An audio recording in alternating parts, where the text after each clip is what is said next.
speaking with Nischal and Rajat. Mehraboon Irani as well joins in for more on trade. Mehraboon, afternoon. First one, quick check on how politics has gone down with the market and whether it's now going to become a sideshow again.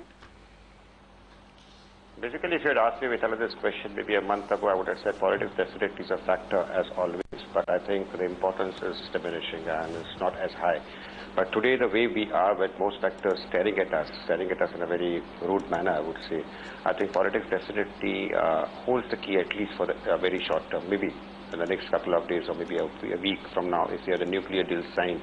Possibly we would all be smiling right now, maybe the markets would have bounced back. So politics definitely, yes, for the moment, is a factor which we can't ignore, but there are many more important factors, most of them negative. It's tough times for the market, but personally I say, and that's what we have been telling our clients, Mitali, that I think there are a whole lot of opportunities right now in this market.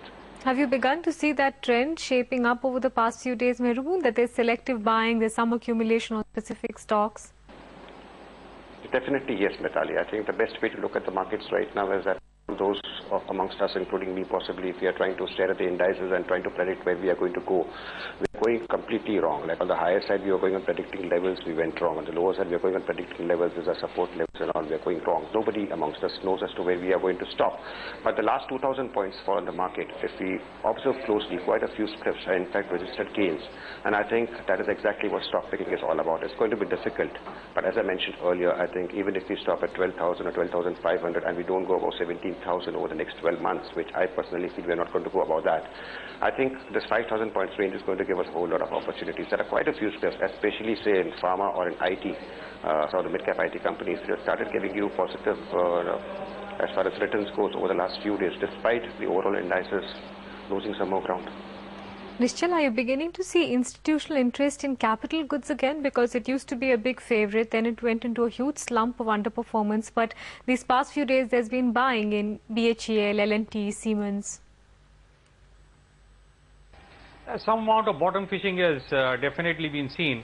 I wouldn't put it that they have become a lot of interest is there, but some amount of bottom fishing is what I would say, that somebody who already owns it is adding on to these levels.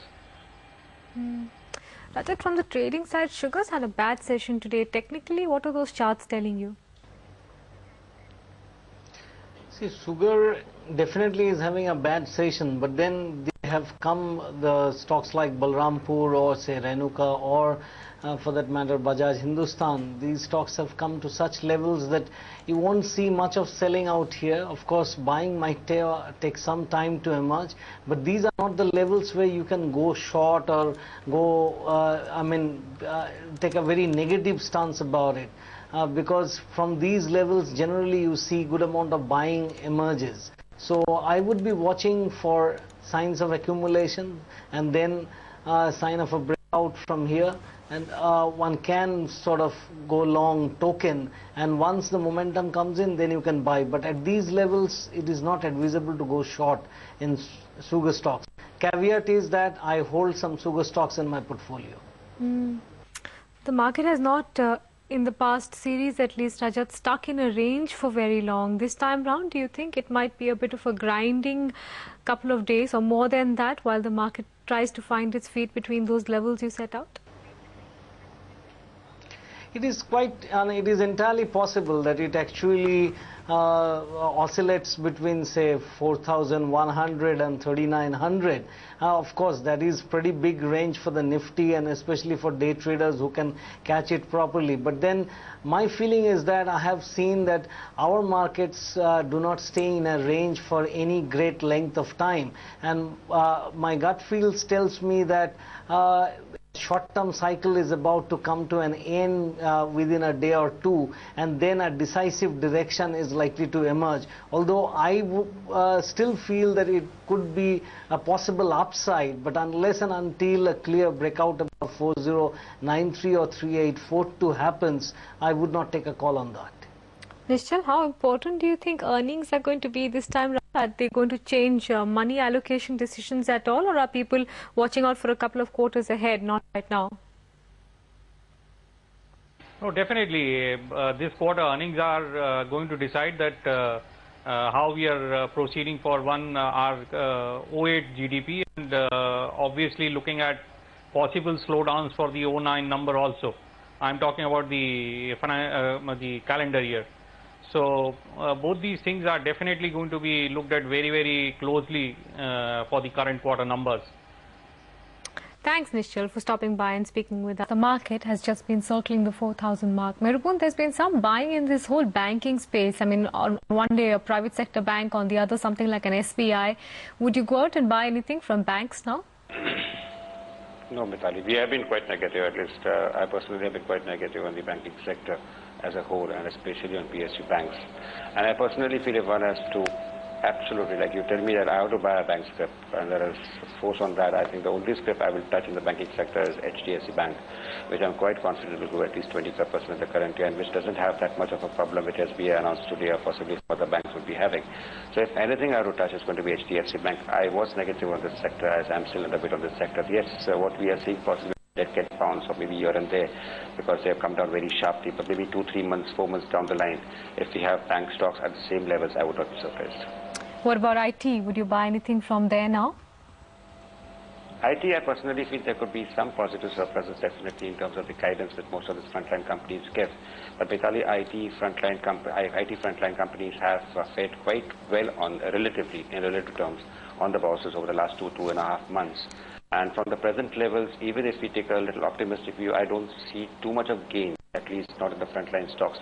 But there are a whole lot of opportunities in some of the IT product companies, especially in the mid-cap category. And I think there is money to be made, yes, in this sector, but not necessarily in the frontline stocks. Rajat, between these three capital goods stocks, ABB, BHEL and L&T, which of the charts are looking strongest? I would say Vale, in my opinion, has the maximum relative strength, and Larsen has come very close to a resistance zone around 2400, 2430. If it manages to cross that level, then definitely Larsen would acquire similar kind of strength and can head higher. Siemens so far has been showing good strength, but today it is a bit wobbly. Let it cross 484, then you will see a good movement. And as far as ABB is concerned, I would be looking at 885 to 891 range. If it manages to get past that, then you will see good move happening out there. Well, the Nifty has been quite volatile. Rajat, are you seeing better trading trends in some of the favorites, momentum favorites like IFCI or the fertilizer stocks or even Reliance Capital? Reliance Capital is actually is a very good stock for day traders. When it gives a good move, it gives very good gains. But again, you can lose a lot of money out there. In fact, today you might have seen that ADAG group of stocks was giving good moves. Even RNRL did.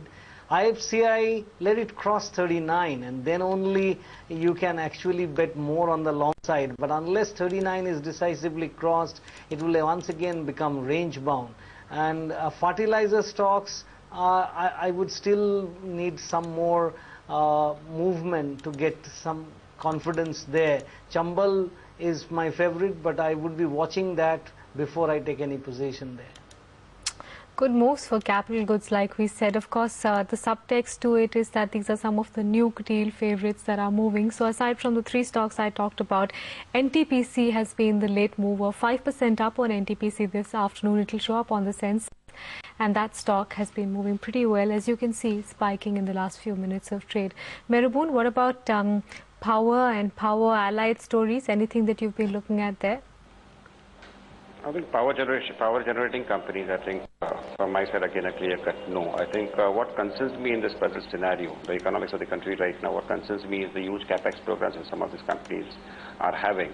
And personally I feel over the next 3 to 6 months, there's problems which people are anticipating could possibly materialize. And that could be possibly a little bit of trouble. So I expect a lot of earnings downgrades coming in, all companies having huge capex programs. But yes, since you mentioned the power and power allied sector, we personally like the transformer companies. I think they have come down at valuations which are very, very, very attractive, especially names like Bharat Bijli or Voltam coming at a price to earnings ratio of 7, 7.5, 8 times, with a whole lot of investments also in their books, which I'm not considering in my valuations right now. I feel there is a lot of opportunity there, but power generating companies, even now, despite the stocks taking a sharp beating over the last 1.5 months, are no even now at this stage.